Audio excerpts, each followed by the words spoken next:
রমজান মাসে ৬টি মোটা দাগের ইবাদত নতুন করে যোগ হয়। আগের সকল ইবাদত সেটা তো আছেই, আগের যত নিষেধাজ্ঞা হারাম গুনাহ এটা তো আছেই, নতুন করে ৬টি গুরুত্বপূর্ণ ইবাদত রমজান মাসে যুক্ত হয়।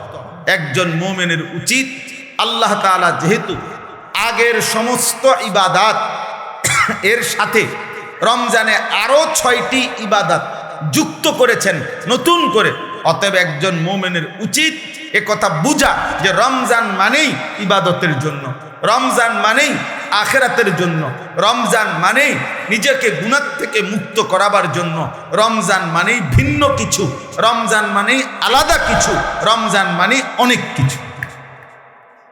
এক ইমানদারের জন্য যার আখিরাত দরকার, যার জাহান্নাম থেকে মুক্তি দরকার, যার মূলত জান্নাত দরকার, আর যার এগুলো দরকার নাই তার কাছে রমজান আর গাইরে রমজান ভিন্ন।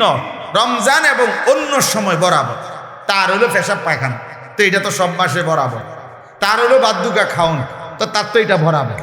তার তো হলো যৌন চাহিদা পূরণ করা, লজ্জাস্থানের চাহিদা, এটা তো সারা মাসে সারা বছর বরাবর।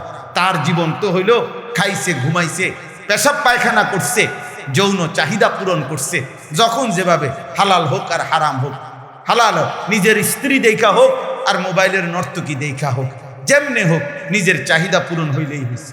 এই যে জীবন, এইটা যাদের জীবন জন্তু জানোয়ারের মতো, তাদের জন্য রমজান কিছুই না, আলাদা কিছুই না। কিন্তু খোদার কসম, যার জাহান্নাম থেকে মুক্তি দরকার, যে বোঝে আমার আল্লাহ আছে, যে বোঝে আমার আখিরাত আছে, যে বোঝে হাসরের ময়দান হবে, বিচার হবে, একদিন আমাকে আমার আমলনামা আল্লাহর সামনে নিতে হবে, আমার জীবনের সমস্ত ভালো মন্দের হিসাব আমাকে দিতে হবে, খোদার কসম ওই ব্যক্তির জন্য রমজান অনেক কিছু, অনেক কিছু। রমজান আলাদা কিছু, রমজান আলাদা কিছু। আমাদের অনেকের জীবনে রমজান আমরা বুঝি না। রমজান মানে অতিরিক্ত বুট মুড়ি পেঁয়াজ আলুর চপ, এই না। রমজান মানে এইটুকু, বরং একজন মুমিনের জন্য অনেক বড় পাওয়া, অনেক বড় চাওয়া মাহে রমজান। এখন ৬টি মোটা মোটা নতুন অতিরিক্ত ইবাদত, সেটা কি? ১ নাম্বার রোজা, ২ নাম্বার তারাবি, ৩ নাম্বার ইফতার, ৪ নাম্বার সাহারি, ওই যে শেষ রাত্রে যে খায় সাহারি, ৫ নাম্বার এতেকাফ, ৬ নাম্বার শবে কদর। এই কয়টা হলো? ৬টা। এই ৬টা বিষয় নতুন অ্যাড হয় রমজান মাসে। রোজা, তারাবি, ইফতার, সাহারি, এতেকাফ, শবে কদর। ৬টা হয়েছে।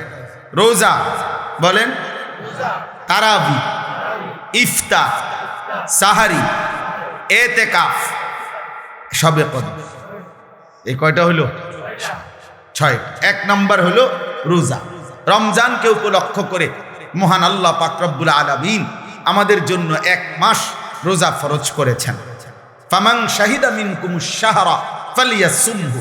আল্লাহ তাআলা বলেন, প্রত্যেক ইমানদার, তোমাদেরকে বলছি, প্রাপ্তবয়স্ক, আকেল, বিবেকবান, পাগল, মস্তিষ্ক বিকৃতি নয়, এবং ইমানদার মুসলমান, বিবেকবান, প্রাপ্তবয়স্ক, তোমাদের প্রত্যেকের উপরে, পুরুষ বা নারী, যারাই রমজান মাস পাবে তাদের জন্য এই মাসের রোজা রাখা ফরজ।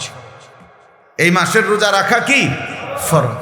কেউ যদি প্রচণ্ড অসুস্থ হয়, কেউ যদি লম্বা পথের মুসাফির হয়, কেউ যদি অতিশয় বৃদ্ধ হয়, ইত্যাদি বিভিন্ন পরিস্থিতিতে আলাদা আলাদা হুকুম, মাসিক ঋতুস্রাব হয়, বাচ্চা জন্মগ্রহণ করে, এরপরে পেটে বাচ্চা আছে, গর্ভবতী নারী, অথবা বাচ্চাকে দুধ পান করা, ইত্যাদি ইত্যাদি আলাদা আলাদা যেদি যা আছে সেটা ওলামায়ে কেরাম থেকে জেনে নেওয়া দায়িত্ব, যে আমার এই সমস্ত প্রতিকূল ভিন্ন কোনো পরিস্থিতিতে রোজার হুকুম কি, তো সেটা উনি জেনে নেবেন। ওগুলোর জন্য আলাদা আলাদা কোরআন এবং সুন্নাহর মধ্যে ওলামায়ে কেরামের নিকটে বিস্তারিত মাসআলা বর্ণনা আছে। তাহলে মূল বিষয় হলো, প্রত্যেক প্রাপ্তবয়স্ক মুসলমান বিবেকবানের উপরে রমজান মাস এসে পৌঁছলে মানে হায়াত পাইলে রোজা রাখা কি কথা বলেন না ফরজ ফরজ আল্লাহ নবী সাল্লাল্লাহু আলাইহি ওয়াসাল্লাম বলেছেন এই রোজা যে ব্যক্তি রমজান মাসে পুরা এক মাস আল্লাহ তাআলার এই রোজার বিধান আল্লাহর প্রতি ঈমান রেখে আল্লাহর নিকট নেকি অর্জনের আশায় রোজা রাখবে নবী সাল্লাল্লাহু আলাইহি সাল্লাম ওয়াদা দিয়েছেন আল্লাহ তাআলা তার পেছনের জিন্দেগীর সব গুনাহ মাফ করে দিবেন মান সামা রমাদানা ঈমানান ওয়া ইহতিসাবা গুফিরা লাহু মা তাকদ্দামা মিন যামবি যে ব্যক্তি ঈমান রেখে সওয়াবের আশা করে রমজান মাসে রোজা রাখলো তার পিছনের গুনাহ মাফ হয়ে গেল আল্লাহ নবী সাল্লাল্লাহু আলাইহি ওয়াসাল্লাম বলেছেন আল্লাহ তাআলা নবীজিকে শুনাইছেন যে বন্ধু বান্দার সব আমল সে নিজের নেকি অর্জনের জন্য করে কিন্তু রোজা শুধুই আমি আল্লাহর মহব্বতে রাখে আমি নিজে ওয়াদা দিলাম প্রত্যেক রোজার বিনিময় আমি আল্লাহ নিজে তাকে দেব তাহলে অনেক ফজিলত সবচেয়ে বড় লাভ হলো আল্লাহ তাআলা বলেন এক মাসের রোজার বরকতে লাআল্লাকুম তাত্তাকুন আমি আল্লাহ আমার প্রতিটা ঈমানদার বান্দাকে মুত্তাকি বানিয়ে দেব গুনাহমুক্ত এক জীবন তার জীবনে আমি গড়ে দেব বিনিময়ে সে জান্নাতি হয়েছে তাহলে সংক্ষেপে বললাম এক নাম্বার হলো রোজা এজন্য দোস্ত নওজোয়ান ঠাট্টা করে মস্কারি করে খামখেয়ালি করে বয়স্ক বাবা মাঝ বয়সী ভাই রিক্সা চালায় অটো চালায় দোকানদারি করে মাটি কাটে অথবা গার্মেন্টস মিল ফ্যাক্টরিতে কাজ করে অথবা বন্ধু বান্ধবদের আড্ডায় পড়ে এমন অনেক আছে শুধু খামখেয়ালি করে উনি আগের থেকে বুঝছে আমি পারতাম না এই সমস্ত কথা বলে রোজা রমজান সে পালন করে না সে এই গোপনে চুরি করে চালাকি করে কৌশল করে খাইয়া ফেলে হ্যাঁ আমার ভাই আপনি আপনার বিবির কাছে হয়তো বললেন আমি পারতাম না তা আপনার বিবি কাছে আচ্ছা থাক খাইয়ালাম আপনারে গ্রামবাসী কিছু বলতে পারলো না কেউ দেখলো না কেউ শুনলো না কিন্তু যিনি আপনার আমার হিসাব নিবেন সেই মহান আল্লাহ পাক রব্বুল আলামিন তার থেকে আপনি জবাব দিবেন কিভাবে আপনার ভিতরের যোগ্যতা শারীরিক সক্ষমতা আল্লাহ জানে না কথা বলে না কেন আল্লাহ জানে না তো আল্লাহ তাআলা কোরআনুল কারীমের মধ্যে বলছে রমজানের রোজার বিধান দিতে গিয়ে ইউরিদুল্লাহু বিকুমুল ইউসরা ওয়ালা ইউরিদু বিকুমুল উসরা আল্লাহ বলে বান্দা বিশ্বাস করো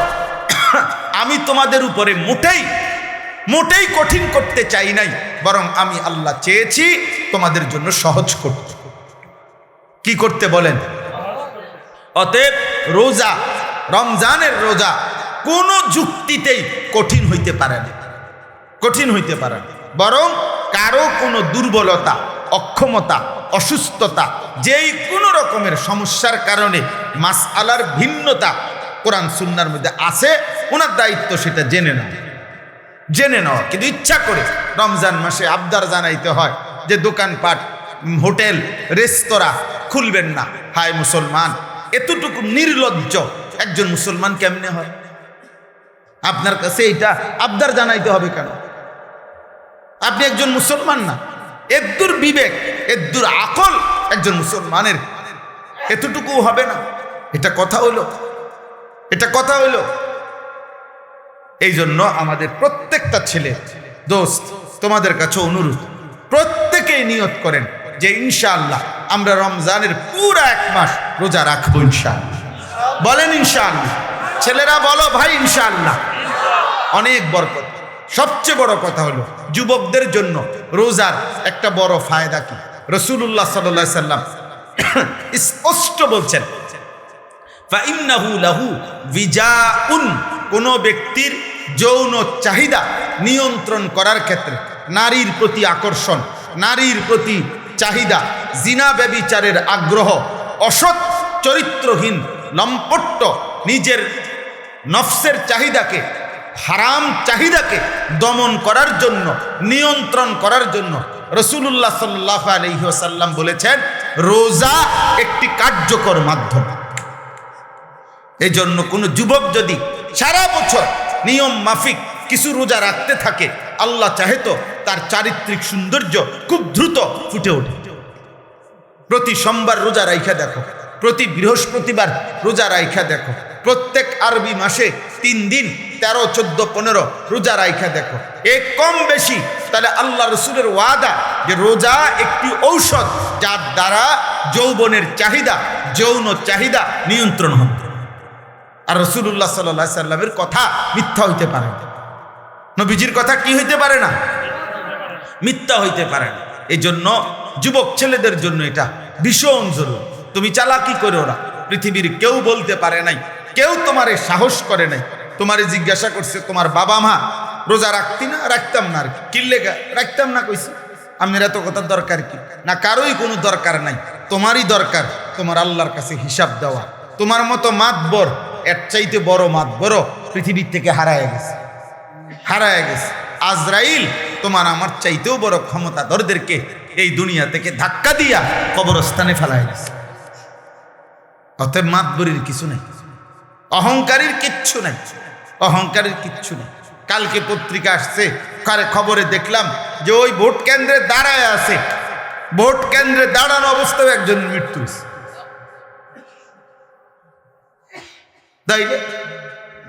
এক চিরন্তন সত্য এটা। অতএব রোজা আমাদের কোনোভাবে রমজানের রোজা একজনের রোজা না, বরং একজন আরেকজনকে রোজা রাখতে আমরা উৎসাহিত করবো ইনশাআল্লাহ। রাসূলুল্লাহ সাল্লাল্লাহু আলাইহি ওয়াসাল্লাম বলছেন, আসসিয়ামু জুন্নাতুন, রোজা হচ্ছে গুনাহ থেকে বাঁচার ঢাল স্বরূপ ঢাল। যুদ্ধের ময়দানে তরবারির সাথে যেরকম ঢাল থাকে, যা দ্বারা শত্রুর তরবারির আক্রমণ থেকে বাঁচানো হয়, নিজেকে রক্ষা করে, রোজা মানুষকে নবীজি বলছে যাবতীয় গুনাহ থেকে বাঁচার ক্ষেত্রে ঢাল স্বরূপ। আল্লাহ তাআলা তৌফিক দান করেন। আসেন দ্বিতীয় নাম্বার, তারাবি। দ্বিতীয় নাম্বার কি? তারাবি। 5 ওয়াক্ত নামাজ রমজান মাসেও ফরজ, আর এখনো কথা বলে না। 5 ওয়াক্ত নামাজ সারা বছরই মুমিনের জন্য কি ফরজ। একটা কথা ছেলের আব্বা, তুমি খাও দাও ফুর্তি করো, যাই করো, কোনো অসুবিধা নাই, মনে রাখো, বাকি এতটুকু মনে রাখো, তোমার ভোটার আইডি কার্ড আর জন্ম নিবন্ধন সনদের হিসাবে না, বরং আল্লাহ রাসূল সাল্লাল্লাহু আলাইহি ওয়াসাল্লাম বলেছেন 5 ওয়াক্ত নামাজ যার জীবনে নাই, আল্লাহর নবী বলছে তার জীবনের মধ্যে ঈমানও নাই, ইসলামও নাই। নবীজি সাল্লাল্লাহু আলাইহি সাল্লাম বলছেন, ফারকুমা বাইনানা ওয়া বাইনাল কুফরি আস-সালাহ। কোন ব্যক্তি ইমানদার নাকি কাফের, এটা পার্থক্য করার চিহ্ন আল্লাহর নবী বলেন নামাজ। অতএব নামাজবিহীন কোন নাফরমান যদি একেবারে 1 কোটি বারো চিৎকার দিয়া মাইকিং করেও সে বলে মুসলমান, আল্লাহ রাসূল বলছেন না, সে মুসলমান না। নবীজি বলছেন না। তো ঠিক এবারে তোমার ভোটার আইডি কার্ড লইয়া তুমি কবরস্থানে যাইও, তোমার ভোটার আইডি কার্ড নিয়া তুমি হাসরের ময়দানে দাঁড়াই। দুনিয়ায় তো ভোগ করো, আহামরি তো আর কিচ্ছু নেই, কেউই তো আর অতিরিক্ত। কোন নাফরমান, কোন পাপী তো আর বাঘের গোস্ত খায় না, আর সিংহের গোস্ত খায় না, ফার্মের মুরগায় খায়, কক মুরগায় খায়। তাহলে দুনিয়া কিছুই ভোগ করে না, কিচ্ছু না, কিচ্ছু না, শুধু শুধু নিজের জীবনটা নষ্ট করে। মোবাইলের নর্তকী তো কেউ ধরেও না, শোয়েও না, এটা শুধু চাইয়া থাকে। তাহলে এটা তো নিজেই বোঝে এটা বেহুদা, এর জন্য আল্লাহর নাফরমানি করে, 1 ওয়াক্ত নামাজ পড়েন। আহা, আশ্চর্য এটা। আমি এই জন্য সব সময় ভাবি যে নামাজ যে পড়ে না ছেলেরা, বাবা তোমরাও মনে রাখ, এর চাইতে আহাম্মক বেওকুফ আর কেউ হইতে পারে। বোকা তুমি, একদম বোকা, একদম বেওকুফ। অথচ 5 ওয়াক্ত নামাজ পড়ে শতভাগ দুনিয়া ভোগ করা যায়। খানা, খাদ্য, পেশাব, পায়খানা, স্ত্রী, সন্তান, সংসার, দালান, বিল্ডিং, বাড়ি ঘর, সব কিছু দুনিয়া ভোগ করা যাচ্ছে নামাজ যারা পড়তেছে। তাহলে এখানে অসুবিধা কোথায়? এখানে অসুবিধাটা কি? কি লাভ নামাজ না পড়ে? কি ফায়দা? কি ফায়দা? অনেক ছেলে তোমাদের বেনামাজির চেহারা দেখলেই চিনা যায়, উস্কো খুস্কো চুল, এগুলো কোনোভাবেই শালীন সুন্দর না। চেহারা আরো পাউডার দিল, চেহারার মধ্যে একটা বিভৎস নাপাক তার চেহারার মধ্যেই ভাসে। কারণ যে নামাজ পড়ে না সে পেশাব করে ঠিক মতো, সে পানি টয়লেট পেপার ঢিলা কুলুকো ব্যবহার করে না, কারণ তার তো নামাজ নাই। কাজে এই অপদার্থ, এই আহাম্মক, এই নিকৃষ্ট নিম্ন রুচির মানুষ, এটা মানুষের সমাজে চলাফেরার অনুপযুক্ত, জন্তু জানোয়ারের সাথে মানানসু, এটাই বাস্তব। এজন্য মূলত অপবিত্র মানুষ যে তার জীবনে নামাজ নাই, যার জীবনে নামাজ নাই তার সাথে কোনো পবিত্রতাও নেই। সে পবিত্র থাকবে কেন? সে তো নামাজই পড়ে না, ওই পবিত্রতা দিয়ে করবো কি? ও তো পবিত্রতার কোনো মর্যাদাই বোঝে না, তার তো নামাজই নাই। এই জন্য দোস্ত, প্রথম কথা এটা 5 ওয়াক্ত নামাজ, এটা ছাড়া মুসলমান হতেই পারে না। এটা একেবারে সহজ কথা। মান তারাকা সালাতাম মুতাআম্মিদান ফাকাদ কাফারা। নবীজি বলেন, ইচ্ছে করে যে নামাজ ছেড়ে দিল সে কাফের হলো। একেবারে বিশুদ্ধ হাদিস। ফাকাদ কাফারা, সে কাফের হলো। নবীজি বলছেন, তুমি জিজ্ঞাসা করে দেখো, আল্লাহ রাসূল সাল্লাল্লাহু আলাইহি ওয়াসাল্লাম বলছেন, তো যিনি বলছেন সে কাফের হয়ে গেল, তো হ্যাঁ বড়ায় কয় বড়ারে সুপারিশ করবো জিলাপি দিয়ে। হ্যাঁ করো, আমনে খান বইয়া বইয়া জিলাপি, আমনে বিরিয়ানি খান কারাকারি কইরা। হ্যাঁ দেখ, অনেক বড় ক্রেডিট বেটা, 60টা লইছে, 60টা ফুটলা লইছে। ছি ছি ছি ছি। অথচ একটা বাচ্চা হয়তো তার এই 4টা লওয়ার কারণে বাচ্চাটাও অজরে কাঁদছে, বাচ্চাটা হয়তো পায় নাই। তুই বেটা একটা বাচ্চার মুখের খাবার কেড়ে নিলি, আবার এটা ক্রেডিট হলো? তুই তো জালেম বেটা, এটা জালেম না? কথা বলে না, এটা এটা এটা ক্রেডিটের কিছু হইলো? এটা বড়াইয়ের কিছু হইলো না? হ্যাঁ, এটা ক্রেডিট। 60টা লইছি, আমি 3 ফেরকে লইছি। কেমনে লইছে? কারাকারি কইরা। তো মানুষে দেখছে না? মানুষে দেখছে তো কি কইছে? মানুষে হাঁটছে আমার মতো বাটফারে দেখা। মানুষে বুঝছে যে এই ডাকাত যে মানুষের খাবার খাইরা নেয়, এটা আর কি কইতো? আস্তাগফিরুল্লাহ, আস্তাগফিরুল্লাহ। আব্বা, এটা কোনো ক্রেডিটের কিছু না, অভদ্রতা কোনোদিনও সৌন্দর্য নয়। এজন্য পৃথিবীতে এ কথা পরীক্ষিত কথা, যে নারী বেপর্দা নারী বেপর্দা সৌন্দর্য নয়, বরং অসভ্য। যে নারী বেপর্দা হয়, যে নারী তার শরীর রূপ যৌবন দেখায়, এটা সৌন্দর্য হইতে পারে না। সৌন্দর্য হইতে পারে না, এটা অসভ্যতা, এটা নোংরামি, এটা বেহায়াপনা, নষ্টামি ছাড়া আর কিছু নাই। নষ্টামি, খবিস খবিস খবিস। এজন্য চরিত্রহীন যুবকের কপালে শেষ পর্যন্ত খবিস নারী জুটি, খবিস নারী। এটা বলা ভাই বলতে চাইছিলেন, এই এক লাইনেই বলছিলেন। আমিও অসংখ্য অগণিত, বাবা, শত শত যুবক আমার জীবনে, আমি জানি আমার জীবনে অসংখ্য অগণ, সারা বাহিরের অসংখ্য প্রবাসী যুবক আমগো কাছে ভয়েস মেসেজ, এরপরে হোয়াটসঅ্যাপে মেসেজ, লিখিত এবং আপনার ভয়েসে পাঠা, এগুলো শুনি মাঝে মধ্যে। কিছু আমার ওস্তাদ ছাত্র শোনে, হ্যাঁ, যারা দায়িত্ব দিয়ে রাখছি, এরা শুনে কি বলে, জীবন কত অশান্তির। এই যে তোমার বিবাহের পূর্বে চরিত্র নষ্ট করছে কোনো মেয়ে, কোনো নারী, কোনো মোবাইল, কোনো ছবি, তো ইনশাআল্লাহ এই পৃথিবীর কেউ বেটা, আরে তোর নাফরমান, তোর পাপের খেসারত পৃথিবীর কেউ দিবে না, তুমিই দিতে হবে, ধুকে ধুকে, লজ্জায়, ঘৃণায়। আর এক নারী, বিবাহিত নারীর যখন অসভ্যতা দেখবা, ওই তোমারে কুড়ে কুড়ে তোমার জীবন জাহান্নামের টুকরা বানায়। সেদিন বুঝবা জীবন কত কষ্ট, কত কষ্ট।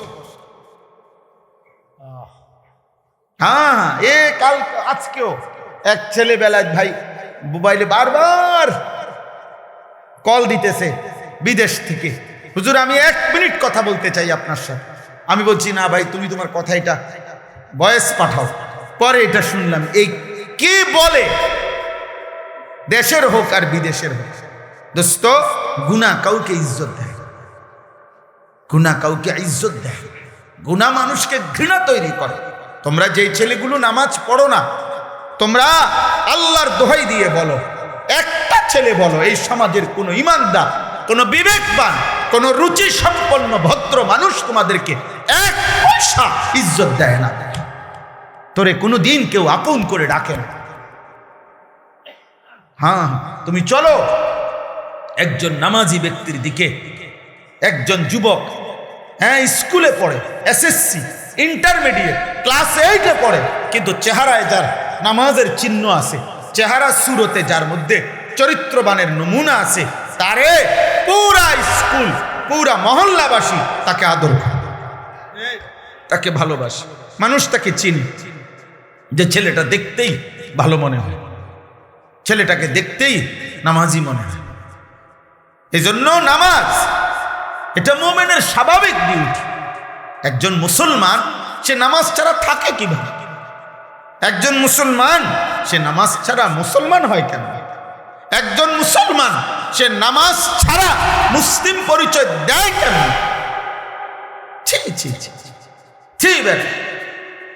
আফসুস। এজন্য 5 ওয়াক্ত নামাজ এখন থেকে শুরু কর, আজকের থেকে। তাইলে দেখা যাবে রমজান পর্যন্ত আল্লাহ তাআলা হায়াত দিলে রমজানের অতিরিক্ত নামাজ 20 রাকাত তারাবি আল্লাহ তাআলা দান করছেন। বান্দা, আমি তোমার 20 রাকাত ফরজ ওয়াজিব প্রতিদিন নামাজ একজন মুসলমানের উপরে তারাবি মানে 5 ওয়াক্ত নামাজের মধ্যে ফরজ এবং ওয়াজিব মিলে ঠিক বরাবর 20 রাকাত আল্লাহ তাআলা রাসূলুল্লাহ সাল্লাল্লাহু আলাইহি সাল্লামের মাধ্যমে সাহাবায়ে কেরামের আমলে আমরা বিশুদ্ধ দলিল প্রমাণ সনদের আলোকে এ কথা প্রমাণিত, 1450 বছরের আমল এটা প্রমাণিত যে এই 20 রাকাত তারাবি, তাইলে 20 রাকাত ফরজ ওয়াজিব নামাজ আর 20 রাকাত তারাবি কেমনে আমি আগে বলি। 1 নাম্বার হলো ফজরের নামাজের ফরজ 2 রাকাত, কয় রাকাত? জোহরের ফরজ কয় রাকাত? 6 রাকাত। আসরের ফরজ কয় রাকাত? কয় রাকাত? 10। মাগরিবের ফরজ কয় রাকাত? 13 রাকাত। এশার ফরজ কয় রাকাত? কত হইল? 17। বিতিরের ওয়াজিব নামাজ কয় রাকাত? কত হইল? হইল নি 20, একবার বরাবর 20 রাকাত। আর হাদিসের মধ্যে আছে ফরজ এবং ওয়াজিব এই 2 নামাজে যদি কারো কোনো ঘাটতি হয়, কমতি হয়, এই সুন্নত এবং নফল দ্বারা সেই ঘাটতি আল্লাহ পূরণ করে দেয়। এজন্য আজকের সারাদিনে বান্দা যেই 20 রাকাত 5 ওয়াক্ত নামাজের মাধ্যমে ফরজ ওয়াজিব আদায় করেছে, এই 20 রাকাত ফরজ এবং ওয়াজিবের মধ্যে যে ঘাটতি কমতি হয়েছে, যেই ঘাটতি, তো আল্লাহ তাআলা রাত্রিবেলা 20 রাকাত তারাবির মাধ্যমে রমজানে তা পূরণ করে। এজন্য রমজানের গুনাহ, রমজানের কমতি, রমজানের ঘাটতি আরেক মাসে নেয় না, এই মাসের ভেজাল সাইরা বান্দাকে আল্লাহ এই মাসেই মুত্তাকি বানাইয়া জান্নাতি বানায়। যে এই মাসের ঘাটতি সামনের মাসে পুরামু না, না এই মাসে, এই ডেলিটা ডেলি হিসাব ক্রিয়া। এই জন্য 20 রাকাত তারাবি। কয় রাকাত তারাবি? সবাই বলেন কয় রাকাত? হ্যাঁ 20 রাকাত তারাবি। 20 রাকাত 1450 বছর ধরে হযরতে ওমর রাদিয়াল্লাহু তাআলা আনহুর জামানায় একেবারে মসজিদে নববীতে প্রকাশ্যে ওমরের উপস্থিতিতে সাহাবায়ে কেরাম 20 রাকাত তারাবি পড়তেন। হযরত উবাই ইবনে কাব সাইয়্যিদুল কুররা, সমস্ত সাহাবাদের মধ্যে যিনি আল্লাহর কোরআন সবচেয়ে সুন্দর পড়তেন, উবাই ইবনে কাব, উনি 20 রাকাত তারাবি হযরত ওমরের জামানা থেকে তিনি তারাবি পড়াইতেন মসজিদে নববীতে। সাহাবায়ে কেরাম 20 রাকাত তারাবি পড়তেন। 1450 বছর ধরে উম্মতের সংখ্যাগরিষ্ঠ উলামায়ে কেরাম 20 রাকাতি তারাবি সারা পৃথিবীতে পড়ে থাকেন। অতএব 20 রাকাতি তারাবি, এর চাইতে কম, এর চাইতে বেশি যিনি বলে আপনার দায়িত্ব হলো উনার থেকে দলিল বুঝে নেওয়া, আমার দায়িত্ব না। আমি মসজিদে আজকেও বলছি, কেউ যদি বলে হুজুর অমুক হুজুরে আপনার কি ভুল বলছিনি, তা আমার প্রশ্ন হলো আপনি উনি ভুল বলছিনি, এটা আমারে জিগাবেন কেন? আমি ভুল বলছি কিনা এটা না আমার থেকে বুঝে নিন। কথা বোঝেন নাই? আপনারে উনারে আপনার হুজুর মনে হইল, তা আমি কি বাস স্টেশনে টিয়া উঠাই নাকি? তো আমি কি মূলা বেচে আইছি নাকি? তো তাইলে আমি বুঝবো না কেন? আমারে আপনার হুজুর মনে হইল না কেন? এই জন্য এটা কোনো কথা না, বরং 1450 বছরের ওলামায়ে কেরাম, সংখ্যাগরিষ্ঠ ওলামাদের এটাই কথা যে তারাবি কয় রাকাত? 20 রাকাত। অতএব প্রিয় ভাই, ছেলেরা, বাবা, তোমাদের কাছেও বলি, আব্বা, প্রতিদিন সারাদিন রোজা রাখবা, 5 ওয়াক্ত নামাজ পড়ো এবং রাত্রিবেলা ইহতিমামের সাথে 20 রাকাত তারাবি আদায়। আল্লাহ তৌফিক দান করে। রাসূলুল্লাহ সাল্লাল্লাহু আলাইহি সাল্লাম বলেন, ওমান কামা রমাদানা ঈমানাও ওয়া ইহতিসাবা গুফিরা লাহু মা তাকাদ্দামা মিন যামবি। রমজান মাসের রাতে যে ব্যক্তি তারাবি পড়লো আল্লাহর প্রতি ঈমান রেখে, সওয়াবের আশায়, আল্লাহ এই তারাবির বরকতেও তার পিছনের সব গুনাহ মাফ করে দিবে। এজন্য তারাবি অনেক গুরুত্বপূর্ণ, অনেক গুরুত্বপূর্ণ, অনেক গুরুত্বপূর্ণ। তারাবির নামাজের সাথে সাথে আল্লাহর কোরআন 1 খতম কমপক্ষে তারাবির নামাজে পড়া, শোনা, এটা গুরুত্বপূর্ণ একটি সুন্নাত।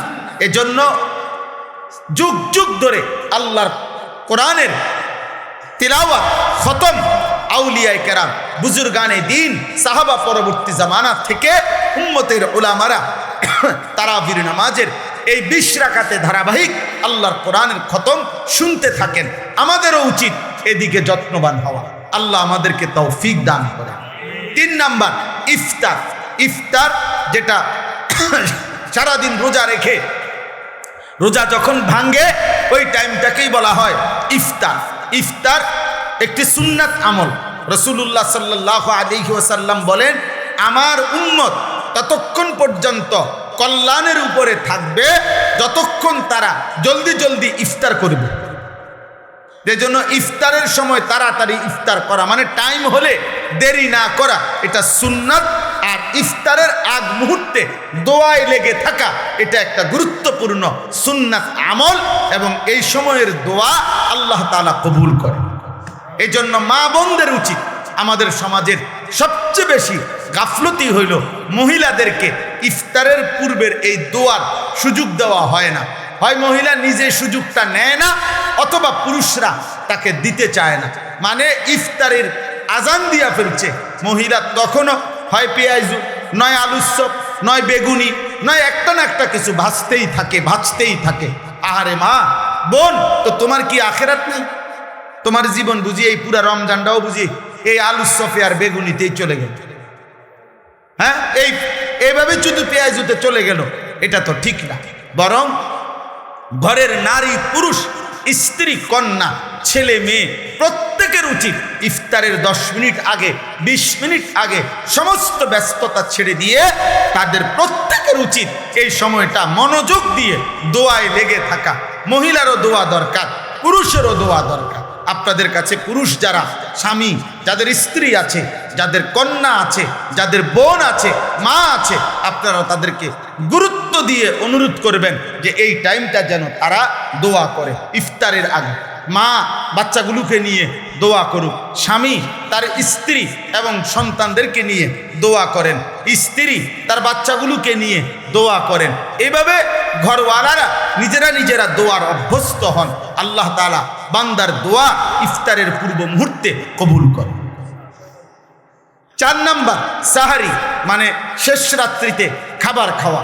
রাসূলুল্লাহ সাল্লাল্লাহু আলাইহি সাল্লাম বলেন, ইহুদিরাও রোজা রাখে, আমরা মুসলমানরাও রোজা রাখি, কিন্তু পার্থক্য হলো ইহুদিরা সাহারি খায় না আর আমরা সাহারি খাই। এজন্য সাহারি এটা ঈমান এবং কুফরের একটা চিহ্ন।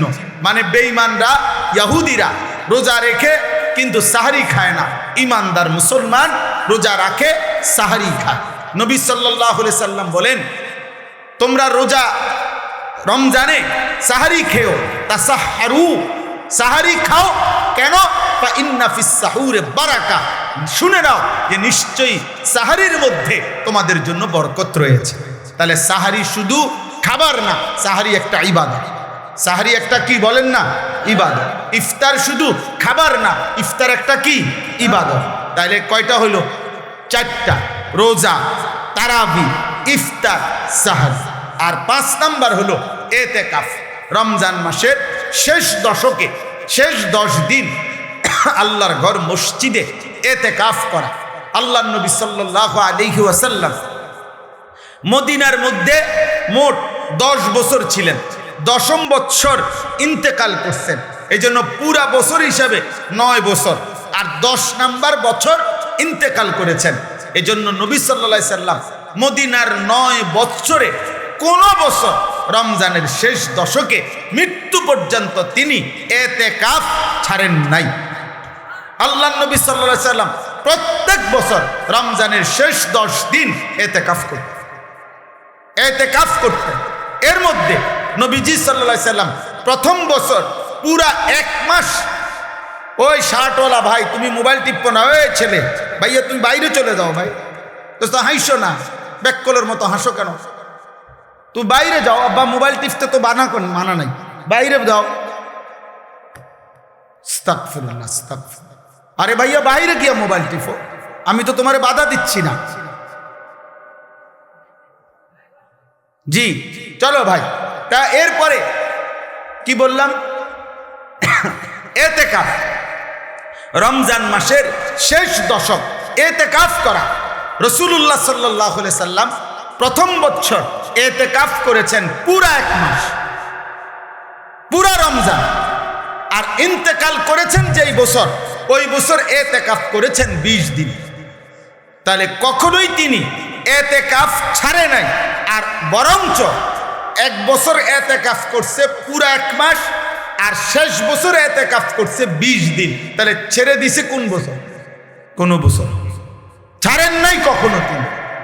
এবং আল্লাহর নবী সাল্লাল্লাহু আলাইহি সাল্লামের স্ত্রী আম্মা জান আয়েশা রাদিয়াল্লাহু তাআলা আনহা বলেন যে আল্লাহর নবী মৃত্যু পর্যন্ত এতেকাফ করেছেন, এবং নবীজির পরে নবীজির সকল বিবিগণ ওনারাও মৃত্যু পর্যন্ত, নবীর স্ত্রীগণও এতেকাফ করেছে।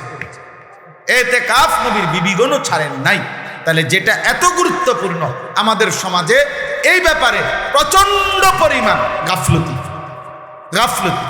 নবীজি সাল্লাল্লাহু আলাইহি সাল্লামের ভালোবাসার দাবিদার আল্লাহর নবী কোনোদিন মৃত্যু পর্যন্ত এতেকাফ ছাড়ে নাই। আপনি আমি কোনোদিন করি নাই, তাহলে নবীর সামনে দাঁড়াইবেন কেমন?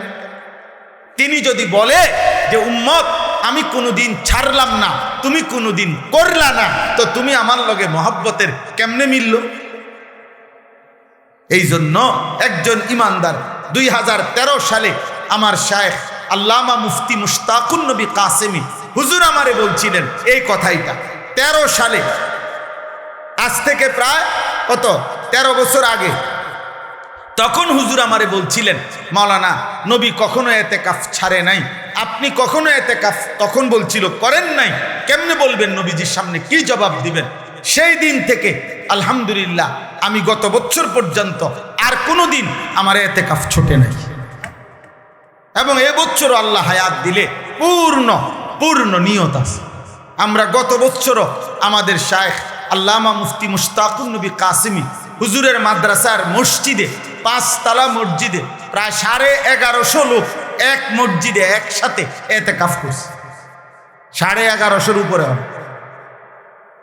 হ্যাঁ, সারা বাংলাদেশ থেকে আল্লাহর বান্দারা প্রতি বছর একসাথে আমাদের সাথীরা আসে এতেকাফ করার জন্য। এই বছর ইনশাল্লাহ এমন হবে, আশা করি, আল্লাহ চাহে। তো ভাই বলতেছিলাম যে এতেকাফ একটি গুরুত্বপূর্ণ আমল। যুবক ভাই তোমরাও চেষ্টা করলে রমজানের শেষ 10 দিন আল্লাহর ঘরে এতেকাফে বসতে পারো। নিজ নিজ মহল্লার মসজিদে এতেকাফ করবা, নামাজ পড়বা, জিকির করবা, তিলাওয়াত করবা, মসজিদে 10টা দিন আল্লাহর ঘরে কাটাইবা। দেখবা কলিজার মধ্যে নূর আসবে, আখিরাতের মহব্বত আসবে, আল্লাহর ইবাদত করার প্রতি নতুন প্রেরণা যাবে। আমি আবারও বলতেছি ছেলের আব্বা, একটা মানুষের জীবন সুস্থ স্বাভাবিক জীবন 24 ঘন্টায় খামখেয়ালি। আমি রীতিমতো মঙ্গলবার, বুধবার, বৃহস্পতিবার এই 3 দিন, সোমবার রাতেও আমি পূর্ণ 3টা মাহফিল করছি, কিন্তু মঙ্গলবারের মাহফিল আর করতে দেয় নাই বিজিবিরা। তো এই 3 দিনের মাহফিল আমার ছিল না, বাসায় ছিলাম আমি। এই গত 3 দিন আমি রীতিমতো হাঁফাইয়ে গেছি। মানে আমার কাছে মনে হয়েছে যেন এটা একটা আসমান জমিন বোঝা আমার উপরে, হায় হায় আজ 3 দিন আমার কোনো কাজ নাই, আমার এটা মাথাতে ধরে না, আমার এটা বুঝেই ধরে না, বুঝেই ধরে না। এই জন্য দোস্ত, একজন সুস্থ মানুষ, স্বাভাবিক মানুষ, যে পাগল না, মাতাল না, সুস্থ মানুষ, খোদার কসম একটা না এভাবে ঘন্টার পর ঘন্টা শুধু মোবাইল টিপে, শুধু নারী দেখে, শুধু ছবি দেখে, শুধু নাচে গায়ে ফুর্তি করে, শুধু বন্ধুদের সাথে আড্ডা দেয়, এত পাগল মানুষ কেমনে হয় আমি এটা বুঝি। আমি বহুত চিন্তা করছি এমন তার সিরা মানুষ হয় কেমনে, আমার এটা মাথার ধরে। কোন সুস্থ স্বাভাবিক মানুষ আমার দৃষ্টিতে এমন বেওকুফ, এমন বেকার, এমন অলস, এমন অকর্মণ্য মানুষ হইতে পারে না। কি আশ্চর্য কথা, এটা কিভাবে সম্ভব? আপনি বলো না ভাই, কিভাবে সম্ভব? বলো কিভাবে সম্ভব? এই জন্যই তোমরাই শোনো, দয়া করে তোমরাই ভাবো, একটা ছেলেই ভাবো এমন সুন্দর হায়াত, এমন জীবন, এমন যৌবন বেহুদা নষ্ট করে। আল্লাহ তৌফিক দান করে। তাইলে এতেকাফ, বাবা চাচা যারা আছেন আপনাদেরকে বলি, চাচা আপনারা এতেকাফ করেন। গ্রামের, আমাদের গ্রামগুলোতে একটা নিয়ম বানায় নিছে, গ্রামের সবচেয়ে অসল, দুর্বল, 80-90 বছর, 100-200 বছর বয়স, এরম বুড়া একবারে জীবনের আশা ভরসা ছেড়ে দিছে এমন একজন অসল মিয়ারে 4 জনে দরাদরি করে আইনা মসজিদের মধ্যে হোতাইয়া দিয়া রাখে, চাচা আমনে কষ্ট মষ্ট কইরা এই 10 দিন আমাকে ইজ্জত রক্ষার্থে শুধু মারা যাবেন না, কষ্ট করে বাচ্চা থাকবেন, মসজিদে শুধু উঠতে থাকবেন। আমনের এটা এতেকাফ না, এটা হলো হোতাকাফ, মানে শুয়ে থাকবেন আর কি, এখানে কোন রকম জান্ডা লইয়া পড়ে থাকবেন, শুয়ে পড়ে থাকবেন। প্রয়োজনে আমনেরে কানে কানে বলে দিছে কিছু দিমু, খুশি করে দিব, বাজ্যেবার সময় কি করে দিব, খুশি করে দিব। আস্তাগফিরুল্লাহ। না, আমাদের প্রত্যেকের উচিত, যদি বলেন হুজুর কিছু লোক এতেকাফ করিলে চলে একটি গ্রামে, তো সেই কিছু আমি হব না কেন? আজীবন কিছু অন্য কেউ হবে কেন? আমি হব কোন দিন? নবীজি কি কিছু লোক বলে নবী নিজেকে বাদ দিছিলেন? সাহাবারা বাদ দিছিলেন? আল্লাহ আমাদেরকে তৌফিক দান। সর্বশেষ কথা হইল শবে কদর। শেষটা কি?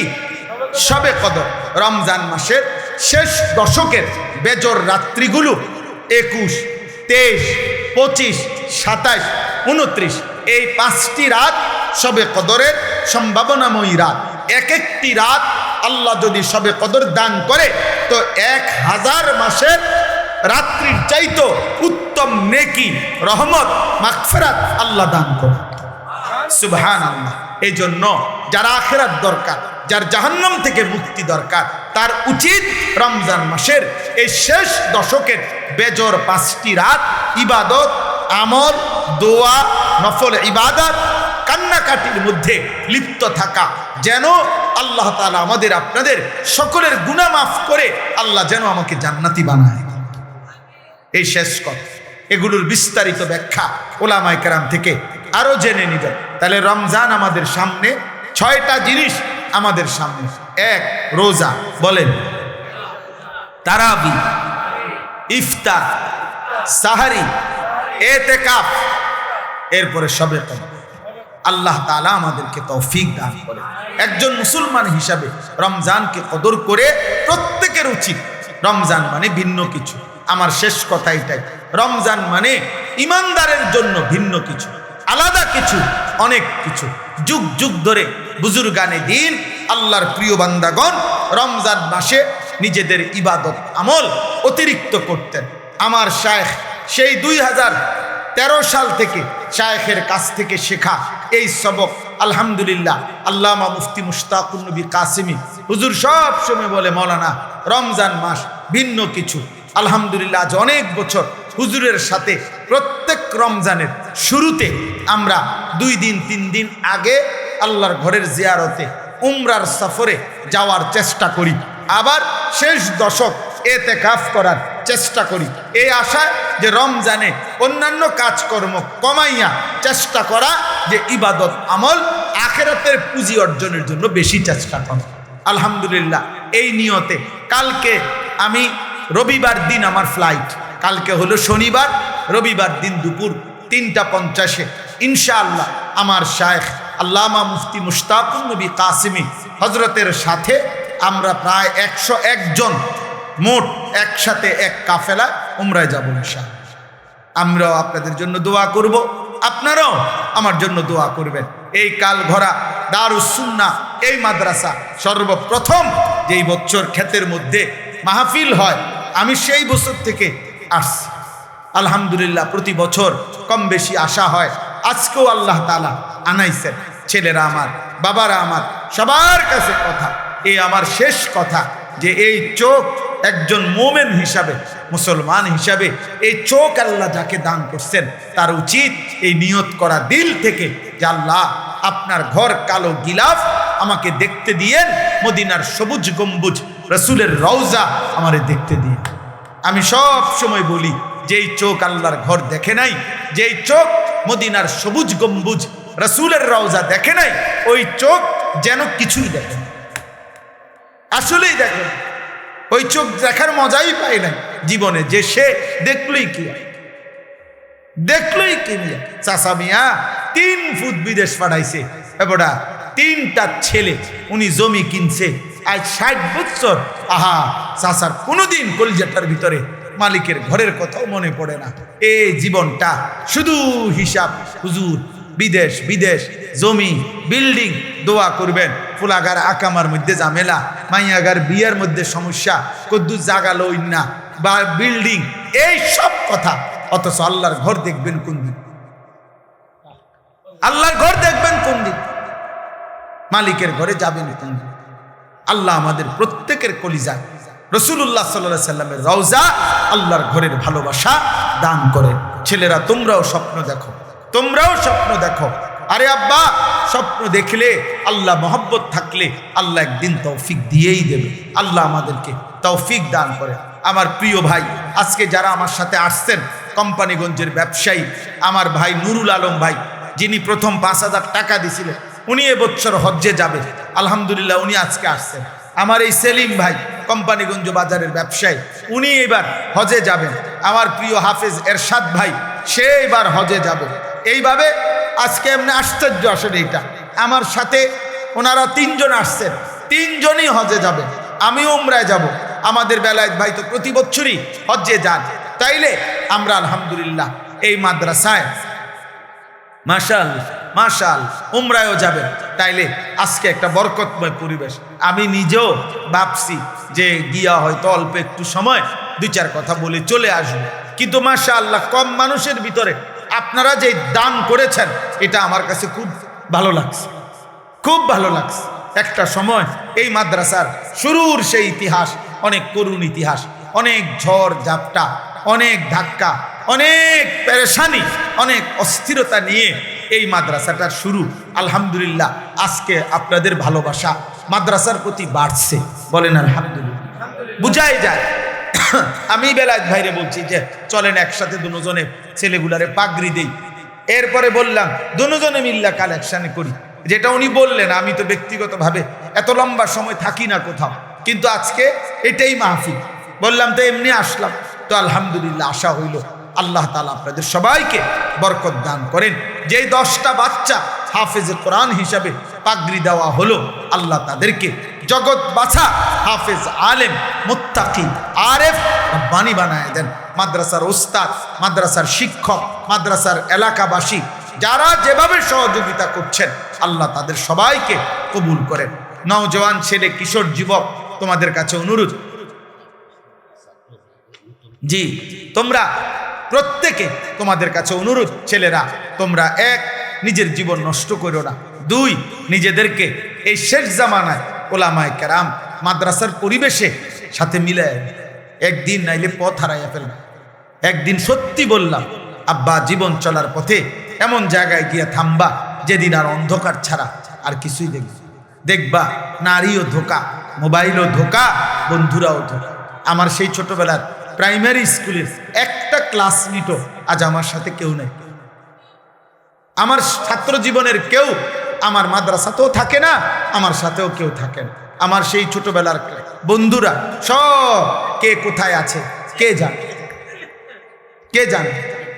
এই যে মহিউদ্দিন ভাই বয়ান করলেন এতক্ষণ, উনি আমার মেজো ভাইয়ের ক্লাসমেট, আমার বড়জন, আমার ইমিডিয়েটলি বড়জন যিনি ছিলেন আমার ভাই মাওলানা হাবিবুর রহমান আশরাফি, ওনার একবারে ক্লাসমেট। আমি ওনারে চিনি আমি, কিন্তু মনে নাই, প্রথম এখানে এসে দেখার পরে তারপরে মনে হয়েছে উনি একসময় আপনার ধামতি মাদ্রাসার সেরা ছাত্রদের অন্যতম ছাত্র ছিলেন, মেধাবী ছাত্র ছিলেন, এবং এখানে নারায়ণপুর মাদ্রাসার মধ্যেও দীর্ঘদিন শিক্ষকতা করেছেন। এখন ঢাকা তামিরুল বিল্লাতে আছে। তাইলে আজ দেখে মনে করুন জীবন চলার পথে কে কোথায়।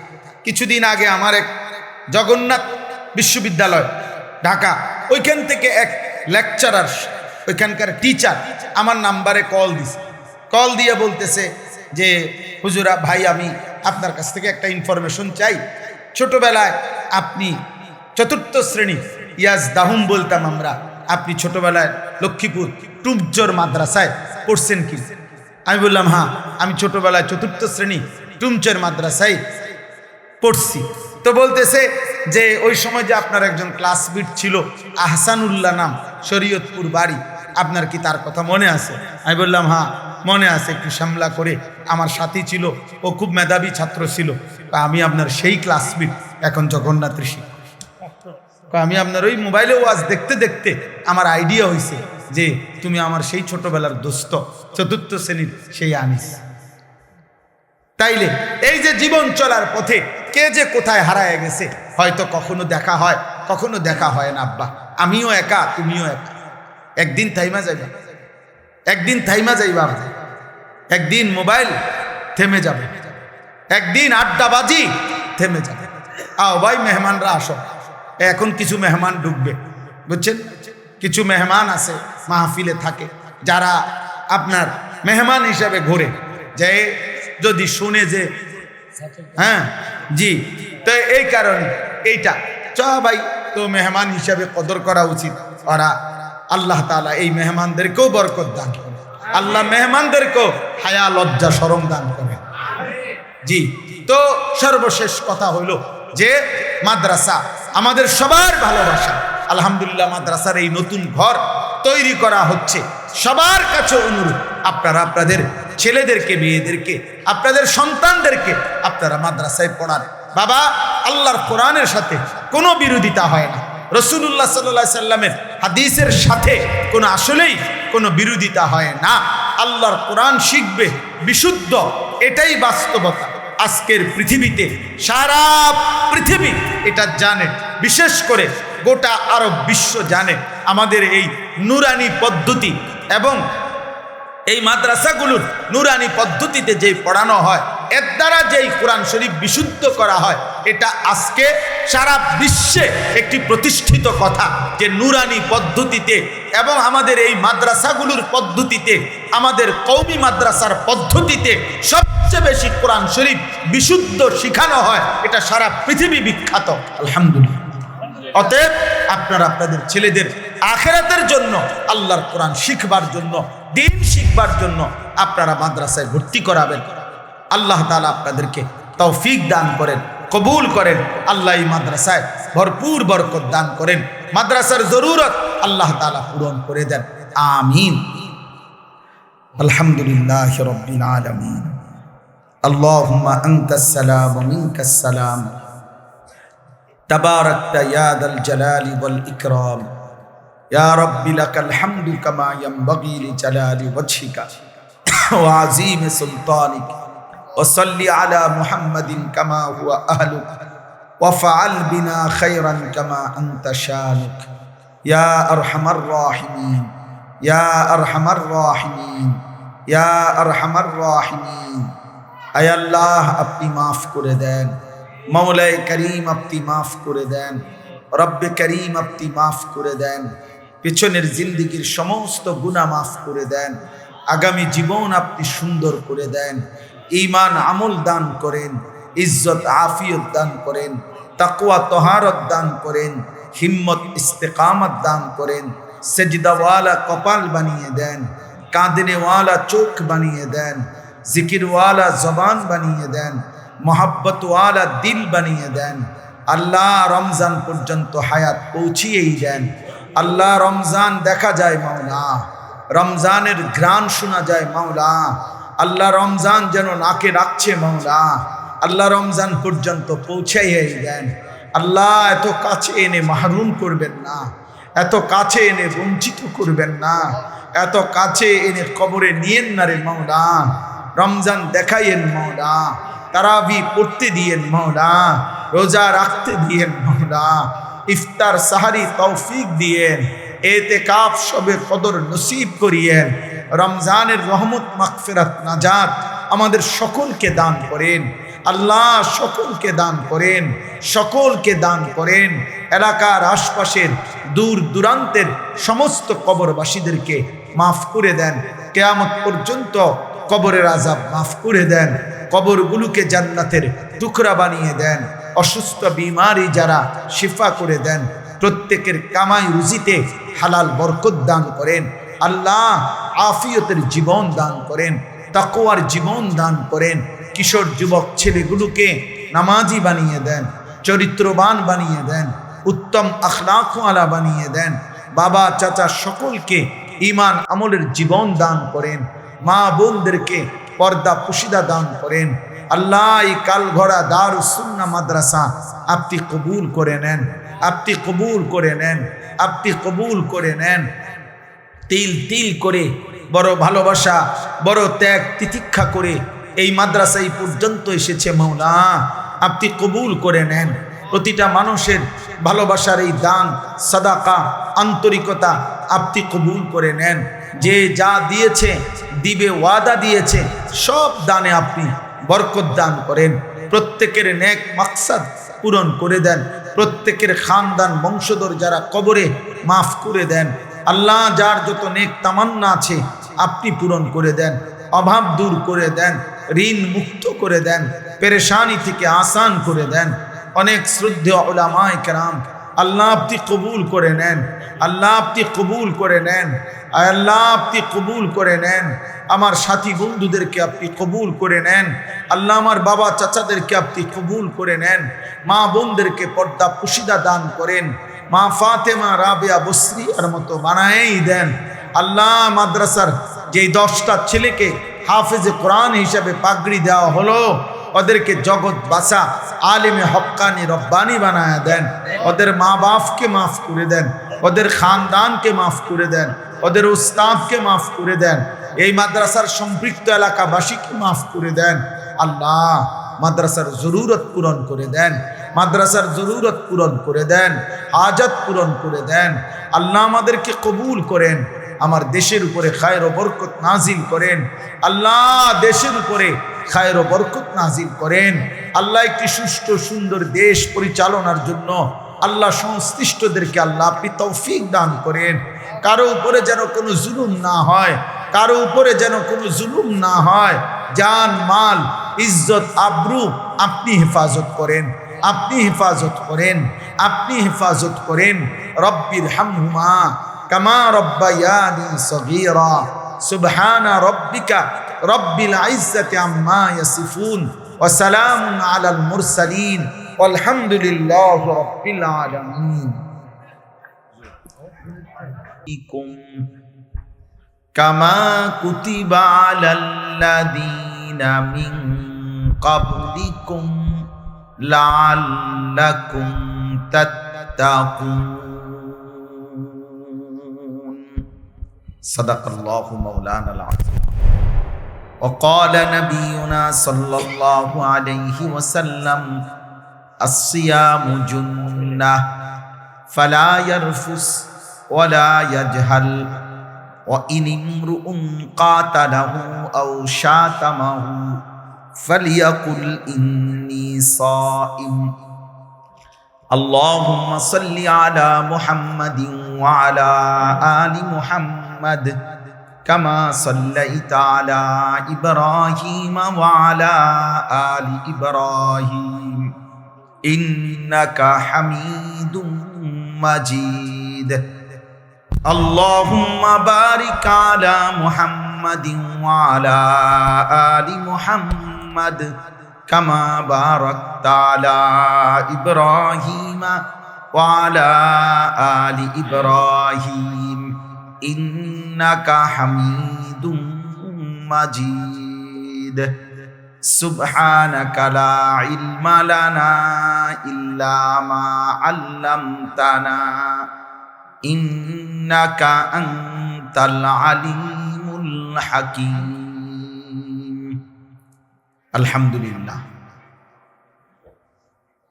আল্লাহ পাক রব্বুল ইজ্জত যুল জালাল ওয়াল ইকরামের ফজল কারাম, রব্বুল আলামিনের অপরিসীম ইহসান, মেহেরবানি, দয়া, আল্লাহ তাআলা আমাদেরকে আজ 13 ফেব্রুয়ারি 2026 রোজ শুক্রবার বিবাড়িয়া জেলা নবীনগর উপজেলাধীন কালঘরা দারুস সুন্নাহ ইসলামিয়া হাফিজিয়া মাদ্রাসার ছাত্রদের দস্তারবন্দি, পাগড়ি প্রদান ও যুব সমাজের উদ্যোগে আজকের এই 12তম বার্ষিক ইসলামী সম্মেলনে আল্লাহ তাআলা আমাদেরকে আসবার বসবার, আল্লাহর জন্যই জমা হওয়ার তৌফিক দান করেছেন। আলহামদুলিল্লাহ। নওজোয়ান ছেলেরা, প্রিয় ভাই, সবার কাছে আমার প্রথম কথা হলো, তোমরা সবগুলো মোবাইল তোমরা নামাও। হাতে মোবাইল ধরে একজনও ভিডিও রেকর্ড করবা না ভাই। এমনকি যারা বসে বসে মোবাইল টিপতেছ, দয়া করে তোমরা, আমার অনুরোধ, আমি এরপরে ধমক দেব, এই জন্য দোস্ত এখানে বসে মোবাইল টিপতে পারবা না। তোমার যদি মোবাইলের প্রয়োজন থাকে, কাজ থাকে, কষ্ট করে তুমি বাইর হইয়া গিয়া মোবাইল টিপো, আমার কোনো আপত্তি নেই। কিন্তু এখানে চোখের সামনে একজনও আমি স্পষ্ট নিষেধ করলাম ভাই। আমি অল্প কিছুক্ষণ সময় সামান্য কিছু কথাই আমরা বলবো ইনশাআল্লাহ। দয়া করে ছেলেরা, আব্বা, তোমরা সবাই মনোযোগ দাও।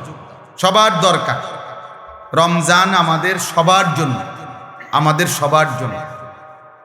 এই জন্য মাহে রমজান এক মুমিনের জীবনের শ্রেষ্ঠতম সম্পদ। জীবনের সব বেলা গাফলতি করা, সারাক্ষণই ফাইজলামি করা ঠিক না। সব সময় মানুষ খামখেয়ালি করা, এটা ঠিক না। এই জন্য মাহে রমজানের সামনে রেখে আমাদের প্রত্যেকের জন্য উচিত যে রমজান সম্পর্কিত কিছু কথা শোনা। এতে করে যতবার শুনবেন, এই মসজিদের ইমাম সাহেব বলছেন, ওলামায়ে কেরাম বলছেন, আপনার যতবার শুনবেন, যতবার, প্রতিবারই আপনার ভিতরে নতুন করে প্রেরণা জাগবে, আগ্রহ উদ্দীপনা হবে, মহব্বত তৈরি হবে। এই জন্য আমি সবাইকে বলছি, দোস্ত, সামনে পিছনে কেউ একজনও মোবাইল টিপবেন না, এবং মোবাইল দিয়ে হাতে ধরে ভিডিও রেকর্ড করবা না। দ্বিতীয় কথা হলো, তোমরা ছেলেরাও এই যে কেউ কাউকে, যারা কমপক্ষে 14 বছর বয়সী অথবা তার চাইতে বেশি বয়সী, একজন আরেকজনকে জড়াইয়া ধইরা বসবা না। আমি দেখছি কয়েকজনকেই দেখতেছি, তোমরা আলাদা আলাদা বসো, আলাদা আলাদা। এটা অসভ্যতা।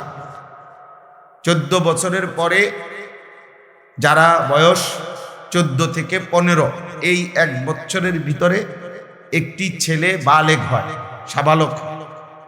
এই 1 বছরের ভিতরে যে কোনো দিন তার প্রথম বীর্যপাত হয়। এতে করে সে প্রাপ্তবয়স্ক হয়। শরীয়তের ভাষায় ইসলামের যাবতীয় হালাল হারামের বিধান তার উপরে বর্তায় থাকে। এই জন্য তখন তার জন্য দায়িত্ব প্রতিটা গুনাহকে খেয়াল রাখা, প্রতিটা নেক আমলে অভ্যস্ত হওয়া, গুনাহ ছেড়ে দাও। এই জন্য এই বয়সী ছেলে পেলে অবশ্যই অসভ্যতা, এর দ্বারা শাহওয়াত তৈরি হয়, এর দ্বারা গুনার চাহিদা তৈরি হয়। এটা অনেক সময় তোমরা ভাবো, বুঝো না আর কি, মনে করছো বন্ধু, আমরা ফ্রেন্ড, এই জন্য একজন আরেকজনকে জোরে চাপ দিয়ে জড়ায় দেবে না। এটা ঠিক না, এটা ঠিক উচিত না। এই জন্য ব্যক্তি জীবনেও এটা খেয়াল করা উচিত। কোনোভাবেই নিয়ম হলো গুনাহ থেকে বাঁচার একটা মাধ্যম এটাও যে যেই পরিবেশে, যেই অবস্থায়, যেই কারণে গুনাহ হইতে পারে, তার থেকে আগের থেকেই দূরে থাকো। কোরআনুল কারীমের মধ্যে আল্লাহ তাআলা বলছেন, তিলকা হুদুদুল্লাহ ফালা তাকরাবুহা, আমি আল্লাহ যা নিষেধ করেছি তা আমি আল্লাহর সীমারেখা, আমি আল্লাহ দাগ দিছি এখানে, এটা এরপরে আসা নিষেধ। ধরেন আল্লাহ বলেন এটা আমার সীমানা, প্রতিটা হারাম আমি আল্লাহর সীমারেখা। ফালা তাকরাবুহা, তোমরা হারামের কাছে না, শুধু হারামের কাছাকাছি, মানে দূরের থেকেই সরে থাকো, কাছেও যেও না। একেবারে যেই দাগ দিছে এই দাগের উপরে তো আসবাই না, বরং দাগের কাছেও আসবে, আরো দূরের থেকে সরে যাবে, গুনাহ। এই কথা কোরআনে বারবার আছে। হযরত আদম এবং হাওয়া আলাইহিমাস সালাম সর্বপ্রথম যেদিন ওনাদেরকে আল্লাহ তাআলা নিষেধ করছে যে তোমরা ওই নির্দিষ্ট গাছের কাছে যেও না, ফল খেও না জান্নাতের মধ্যে, ওইখানে ওই দিন নিষেধের বেলায় আল্লাহ তাআলা এই শব্দটা প্রথম দিনই ব্যবহার করছে, ওয়ালা তাকরাবা হাদিহিস শাজারা, তোমরা দুইজন এই গাছের কাছেও যেও না। মানে গাছের সামনে তো যাইবাই না, গাছে দেখা যায় এমন কাছেও যাইও। এই গুনার ক্ষেত্রে নিয়ম হলো গুনাহ করবে না এটা না, গুনার কাছেও যেও। ওয়ালা তাকরাবুজ জিনা, এই যে কোরআনের শব্দ, তোমরা জিনা হইতে পারে ব্যভিচার, মানে লজ্জাস্থানের নাফাক ব্যবহার, লজ্জাস্থান দ্বারা যে কোনো গুনাহ এটাকে জিনা বলে। এরকম কিছু হতে পারে যার দ্বারা, যে পরিবেশ, যেই কারণে, তো তার কাছেও যেও, আল্লাহ নিষেধ, কাছেও যেও। আল্লাহ তাআলা বলছে ওয়ালা তাকরাবুল ফাওয়াহিশা মা যাহারা মিনহা ওয়া মা বাতান, অশ্লীলতা বেহায়াপনার কাছেও যেও, কাছেও যেও। এই জন্য এটা গুরুত্বপূর্ণ, এই শব্দটা বারবার আছে কোরআন শরীফ, ওয়ালা তাকরাবা, ওয়ালা তাকরাবু, কাছেও যেও না, গুনার কাছেও যেতে না, গুনার কাছেও যেতে না। মায়া জালের মতো গুনাহ, অর্থাৎ গুনার কাছে যদি কেউ যায় তো গুনাহ তাকে টেনে নিয়ে যায়, তাকে আস্তে আস্তে অল্প অল্প করে, একটু একটু করে তাকে গুনার দিকে এগিয়ে নিয়ে যায়। কেউ একদিনেই হয়তো সব গুনায় অভ্যস্ত হয় না, কোনো মদখোর একদিনেই মদ খায় না, নেশাখোর, নারী লোভী, চরিত্রহীন, কিন্তু একদিন এই নিজেকে ছেড়ে দিলে, হারামের ব্যাপারে কেউ যদি তাসাহুল করে, মানে যা নিষেধ তার ব্যাপারে যদি কেউ অবহেলা করে, একটু আধটু হইলে কিচ্ছু হইতো না, না, এই একটু আধটু একদিন তাকে পূর্ণ গুনার মধ্যে লিপ্ত করেছে। এই জন্য এটা জরুরি, এই জন্য এটা জরুরি ভাই। সব সময় যদি মনে করো জীবন মানেই খামখেয়ালি, জীবন মানেই হাসি ঠাট্টা মজাক, জীবন মানেই তামাশা, এটা উচিত না। একজন সুস্থ স্বাভাবিক মানুষের সব কিছু বন্টন করা, বিবেকবান মানুষ বলে তাকে যে তার কর্ম বন্টন করে, কাজ, আমার খাওয়ার টাইম কতক্ষণ, আমার বিশ্রাম কখন, আমার পড়ালেখা কখন, আমার উপার্জনের জন্য ফিকির কখন, আমার নামাজের টাইম কখন, এইভাবে ভাগ কর। নয়তো নামাজের টাইম নির্ধারণ করে কেন, যে 7:30টায় এশার জামাত, 4:30টায় আসরের জামাত, এরকম টাইম ঠিক করে কেন? আল্লাহ তাআলা মানুষের কাজকে সময়ের সাথে বন্টন করে দিছে, বন্টন করে দিছে। হযরত আব্দুল্লাহ ইবনে মাসউদ রাদিয়াল্লাহু তাআলা আনহু তিনি বলতেন যে আমি আমার হায়াতের ওই মিনিট, ওই সেকেন্ডকে অনর্থক মনে করি, যে সেকেন্ড আমার আখিরাতের কোনো কিছু অর্জন হয় না। তিনি বলতেন আমি আফসোস করি আমার ওই সময়টুকুর জন্য, যে সময়টুকু আমি আমার পরকালের জন্য কোনো পুঁজি সংগ্রহ করতে পারি না। কোরআনুল কারীমের মধ্যে আল্লাহ তাআলা সময়কে ভীষণ গুরুত্ব দিয়েছেন, আলাদা আলাদা করে। ওয়াল ফজর, আল্লাহ তাআলা বলছেন আমি আল্লাহ। এই ছেলে, কি ব্যাপার দোস্ত, ফাজলামি করো নাকি? আরে কি মস্কারি করো না? বিষয়টা কি কোনো পাত্তা দিলা না নাকি? হে আবার ওর লগে রসিকতা করে। আরে তুমি কি আমারে দেখো নাই আর কোনোদিন? সাবধান, তোমার চলে যাওয়ার অনুমতি আছে আব্বা, তুমি বাইরে গিয়া লাফাও, নইলে 2 ঠ্যাঙ্গাল গিয়ে দিই, আমার কোনো আপত্তি নেই। মোবাইল নয়, শুধু যেটা মন চেটা, আমি তো অনুমতি দিছি যে যার দরকার হলে সে বাইরে চলে যাক, কোনো সমস্যা নেই। আমি এমনিতেই আসছি, মূলত আজকে আসতে চাই নাই। ফেরদাউস ভাইকে অনেকবার বলছি যে নির্বাচন পর দিন না আসলেই ভালো হয়, এ কথার উপরেই ছিলাম। জুমার আগেও, গতকালকেও, তার আগের দিনও জুমার নামাজে দাঁড়াইছি। আর আমি আজকে নামাজ যখন পড়াইতেছি জুমা, আমার কেন জানি নামাজের সময় কথাটা মনে হয়েছে যে ওনারা যে নিষেধ করতেছি, যদি উনি রাগ করে। ও মকবুল বাইরে নামাজের আগেও বলছি যে আসবো না, কিন্তু নামাজ অবস্থা হঠাৎ এই কথাটা 1 মিনিট আমার মনে হয়েছিল যে যদি উনি রাগ করে। তো আবার নামাজের পরে ড্রাইভাররে বললাম, আবু বকর ভাই আবার ফোন দেন, না যাম। এই হলো হালাত।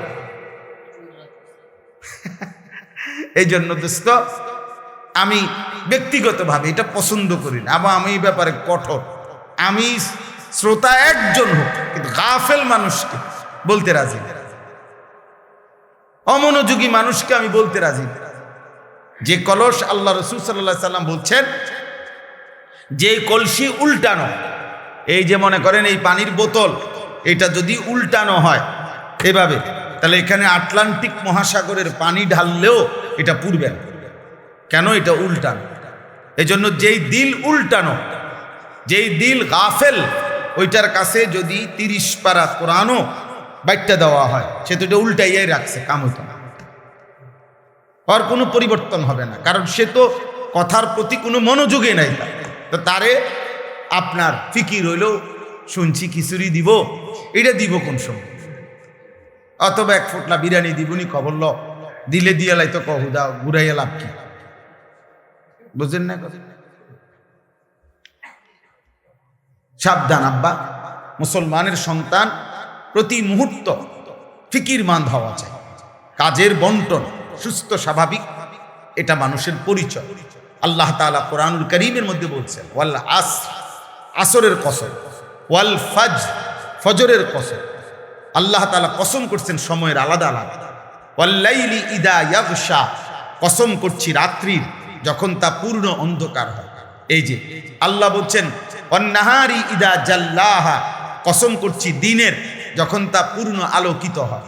এভাবে রাতের কসম করেছেন, দিনের কসম করেছেন, ফজরের কসম করেছেন, আসরের কসম করেছেন। ওয়ালায়ালিন আশরিন, 10 রাত্রির, জিলহজ্জের আল্লাহ বলছেন কসম করছি। ওয়াদ্দুহা, সকালবেলার সূর্য যখন পূর্ণ আলোকিত হয়, ওই আলোকিত পূর্ণ সূর্যের ওয়াক্ত সময়ের কসম। ওয়াল্লাইলি ইদা সাজা, রাত্রি যখন পূর্ণ অন্ধকার হয় ওই সময়ের কসম। আল্লাহ তাআলা এইভাবে কখনো গভীর রাতের কসম, কখনো সন্ধ্যা রাতের কসম, কখনো ভোরের আলোর কসম, কখনো ফজরের ওয়াক্তের কসম, কখনো আসরের ওয়াক্তের কসম, কখনো 10 রাত্রির কসম। এভাবে আলাদা আলাদা সময়ের কসম করে আল্লাহ বলছে, বান্দা সময় তোমার জীবনে প্রতি ঘন্টা, মিনিট, সেকেন্ড 100 ভাগ মূল্যবান, 100 ভাগ মূল্যবান। অ্যাম্বুলেন্সের পিছনে অনেক সময় লেখা থাকে, অনেক অ্যাম্বুলেন্সের পিছনে লেখা থাকে যেখানে প্রতিটি মুহূর্ত মূল্যবান। অর্থাৎ এই কারণে অ্যাম্বুলেন্স সর্বোচ্চ প্রায়োরিটি। রাস্তায় চলতে গেলে অ্যাম্বুলেন্সকে সর্বোচ্চ কি দেওয়া হয়? ছেড়ে দেওয়া হয়, যত জ্যাম হোক, যত ঝামেলা হোক। কারণ এখানে রুগীর প্রতি সেকেন্ড মূল্যবান, 1 সেকেন্ড দেরির কারণে রুগীটা মারা যাবে। এই জন্য যেখানে প্রতি মুহূর্ত মূল্য। আরবি কিতাব আছে, আরবি ভাষার প্রবাদ, আল ওয়াক্তু আনফাসুম লা তাউদু, সময় নিঃশ্বাসের মতো, যার কখনো ফিরে আসে না। কোনো নিঃশ্বাস মানুষের আর ফিরে আসে না, এটা দ্বিতীয় নিঃশ্বাস, ওইটা তৃতীয় নিঃশ্বাস, আগের টান। কোনো সেকেন্ড আর আসে না, এটা তো চলে যাওয়ার সেকেন্ড। ইমাম শাফিঈ রাহমাতুল্লাহ আলাইহি বলছেন যে আমাদের জীবনে আছে কি, যে ওয়াক্ত চলে গেছে সে তো চলেই গেছে, যে ওয়াক্ত আসবে সে তো আমি জানি না আমার জন্য আসবে কিনা। কাজেই সময় আমার কতটুকু, এই মুহূর্তটাই, প্রতি মুহূর্ত যেই মুহূর্তে আমি আছি এই মুহূর্তেই আমার সময়। কারণ আগামীর মুহূর্ত আমার জীবনে আসে না নাই, তার তো কোনো নিশ্চয়তা নাই। পিছনের মুহূর্ত তো চলেই গেছে, তাকে তো আর ধরে আনার সুযোগ নেই। পিছনের কোনো মুহূর্ত আর আনা যাবে না। আগামীর কোনো মুহূর্তের নিশ্চয়তা আছে? তাহলে এই শুধু এখনই এটুকু সময় পিন পয়েন্ট ধরলে তো আরো মানুষের বর্তমান নাই বললেই চলে। প্রতি পিন পয়েন্ট মানে অর্থাৎ আপনি যদি একটা বল পেন শীষ কলম যদি আপনি ধরেন, একটা ফোঁটা দিলেন আর একটা জায়গার মধ্যে আপনি ধরলেন, ধরলেই চিন্তা করেন এখানে ধরলে এক এক সেকেন্ড যাইতেছে তো সে তো চলে যাচ্ছে, এক এক সেকেন্ড আসতেছে তো সেটা তো আসতেছে। তো মেন বর্তমান মুহূর্তটা তো নাই বললেই চলে, আস্তে আস্তেই চলে যায়, আর না আসতে তো ভবিষ্যৎ থাকে। এই জন্য হায়াত একদম অল্প, সময় একদম অল্প, বাস্তবতা ভাই। ছেলেরা তোমরা যদি বুঝতা, বাবা আপনারাও যদি বুঝতেন, যিনি বৃদ্ধ তাকে আল্লাহ দয়া করেছেন, যিনি যুবক তাকে আল্লাহ দয়া করেছেন, যাকে আল্লাহ হায়াত দিয়েছেন তাকে আল্লাহ তাআলা রহম করছেন। এক একটা হায়াত, এক একটা ঘন্টা আল্লাহ তাআলার দয়া। বান্দা আমি তোমাকে সুযোগ দিচ্ছি। এজন্য কোরআনুল কারীমের মধ্যে আছে প্রত্যেক মানুষের হায়াত কিয়ামতের দিন আল্লাহ তার বিরুদ্ধে সাক্ষী হিসাবে পেশ করবে যে তোমার হায়াতই তোমার বিরুদ্ধে আমি আল্লাহর দেওয়া দলিল। কেন নামাজ পড়তে পারো না? আমি কি হায়াত দেই না? কেন আমার জিকির করতে পারো নাই? আমি কি হায়াত দেই না? কেন আমার কোরআন তেলাওয়াত করতে পারো নাই? আমি কি হায়াত দেই না? এইভাবে আল্লাহ তাআলা বলবেন আওয়ালাম নুআম্মিরকুম, আমি কি হায়াত দেই না? আওয়ালাম নুআম্মিরকুম, আমি কি হায়াত দেই না? এভাবে আল্লাহ তাআলা বলবেন ওমান নুআম্মিরহু নুনাক্কিসহু ফিল খালক। আল্লাহ বলেন আমি যাকে হায়াত লম্বা করছি তাকে আমি আল্লাহ পুনরায় আবার প্রথম অবস্থায় ফিরিয়ে আনছি। আফালা তাকিলুন, তোমরা কি বুঝবা না? আল্লাহ তাআলা বলেন তুমি দেখো বৃদ্ধ মানুষটা তো বৃদ্ধ ছিল না, যুবক ছিল, মজবুত ছিল, আজ আবার বৃদ্ধ হয়ে গেল। এই জন্য দোস্ত প্রত্যেকের এটা উচিত আল্লাহ তাআলা আমাদেরকে আমাদের ঘন্টা, মিনিট, সেকেন্ড, আমাদের হায়াতের কদর করার তৌফিক দান করেন। আল্লাহ তাআলা আমাদের সবাইকে কবুল করেন। মাহে রমজান আমাদের সামনে, আমি মাহে রমজানকে সামনে রেখে, রমজান আমাদের সামনে 6টা কথা, ছোট্ট ছোট্ট 6টা বিষয় একটু একটু করে শুধু বলতে চাই, বললেই আমার কথা শেষ। মাহে রমজানে